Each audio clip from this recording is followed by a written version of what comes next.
ये मान लीजिए, ये देश की आजादी की लड़ाई है साथियों, देश की आजादी की लड़ाई है। जैसे कभी आपके पूर्वज, हमारे पूर्वज ने इस देश का आजादी दिलाने के लिए लड़ाई लड़ा था। पौने 200 साल लड़ाई लड़ा अंग्रेज से, तब जाके ये देश आजाद हुआ। और जब देश आजाद हुआ तो बाबा साहब भीमराव अंबेडकर ने हमें एक संविधान बना के दिया और इस देश में एक लोकतंत्र दिया जिसमें हर एक नागरिक सर उठा के जी सके। इसके लिए हमारा देश बना साथियों। और इस देश बहुत अच्छे से, देश में भाईचारा के साथ, देश में आपसी भाईचारा के साथ ये हमारा देश बहुत आगे निकल रहा था। लेकिन इसी बीच में 2014 में एक नेता आए और वो नेता ने आप सभी से, हम सभी के बीच में एक वादा किए। उन्होंने कहा कि हम आपके अच्छे दिन लाएंगे। हम लोगों को लगा शायद इससे अच्छा दिन आ जाएगा। उन्होंने कहा कि आप हम पे भरोसा करो और हमको देश का प्रधानमंत्री बनाओ और हर साल युवा को 2 करोड़ नौकरी देंगे। उस समय में देश के युवा बेरोजगार लग रहा था। उनको लगा कि हमें रोजगार मिलेगा, नौकरी मिलेगा, हम मोदी जी को लाते हैं। फिर मोदी जी ने कहा कि आप हमें लाओ और विदेश में जो काला धन है उसको हम भारत में लेके आएंगे और सबके खाता में 15-15 लाख रुपया दे देंगे। हमारे लोगों को लगा कि सही बात है, विदेश में काला धन बहुत है, इंडिया में आएगा हमको 15-15 लाख रुपया मिल जाएगा। उसके झांसे में आ गया साथियों।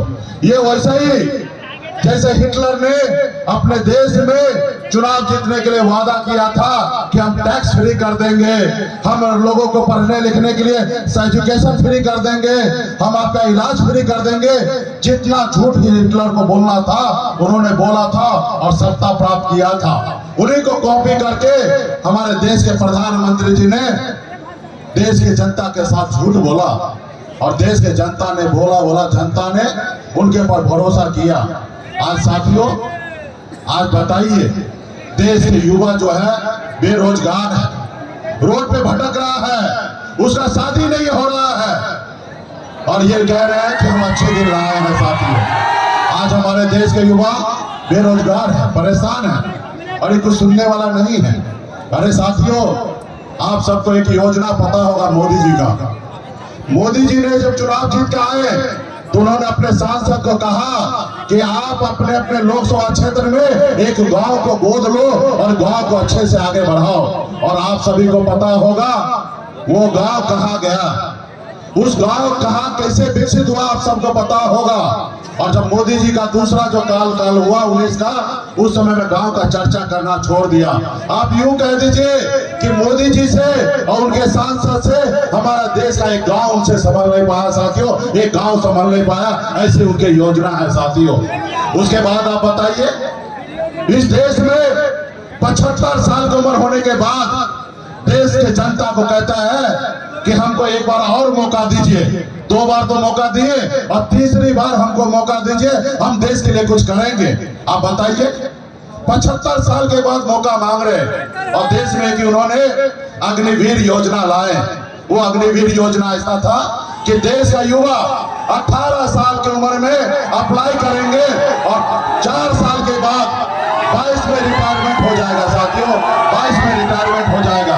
आप बताइए, एक नेता को चुनने के लिए भी, चाहे वार्ड का नेता हो या देश का प्रधानमंत्री हो या विधायक हो, सांसद हो, उनको भी 5 साल का मौका मिलता है। लेकिन देश का युवा के लिए ऐसा योजना जो देश के लिए सरहद पे जाके गोली खाने के लिए तैयार होता है अपने सीने पे, ऐसे युवा के लिए मात्र 4 साल की योजना कि 4 साल के बाद आपका रिटायरमेंट हो जाएगा।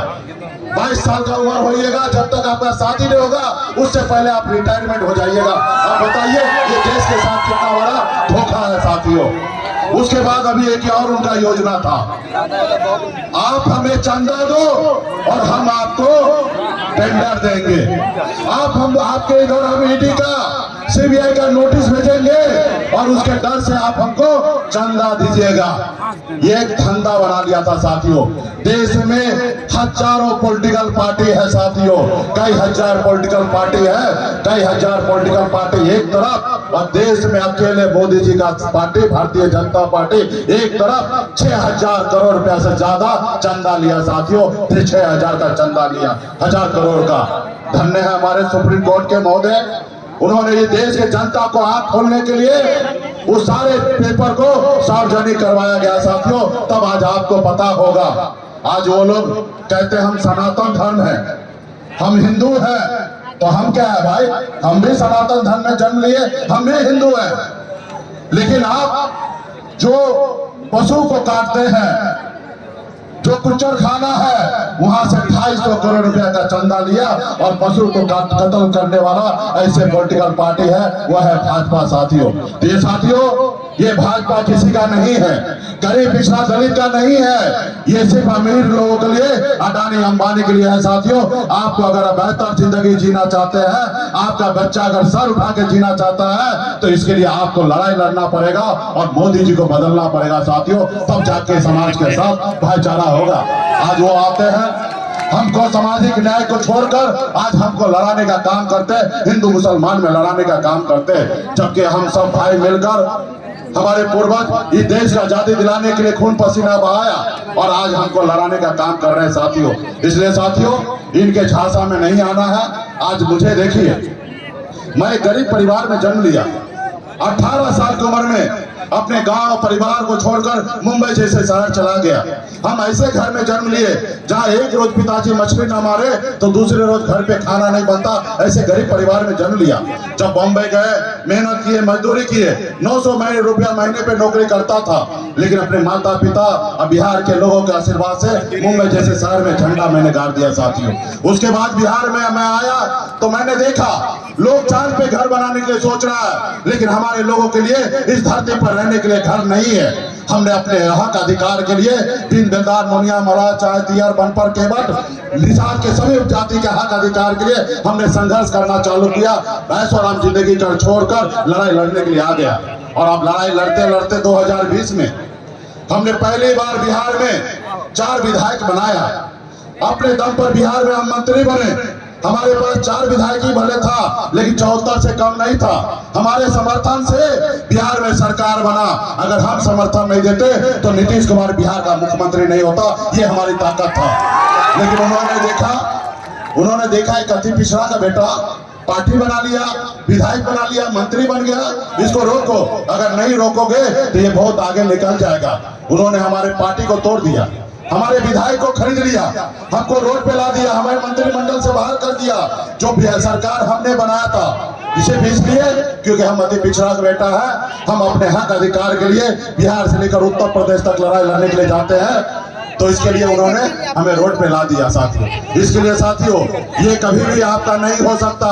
इसका जो डिसीजन होता है वो नागपुर से होता है, और नागपुर में जो संविधान है वो संविधान जो इनको कहता है उसी तरीके से देश में चलाना चाहता है। ये देश के संविधान को नहीं मानते हैं, ये देश के संविधान को बदलना चाहता है। इसलिए साथियों, जब देश के संविधान को बदलना चाहता है तो आपका मेरा फर्ज बनता है कि उनको बदलने से पहले हम इसको मोदी जी को बदल दे साथियों, मोदी जी को बदल दे, तब हमारा देश आगे बढ़ेगा।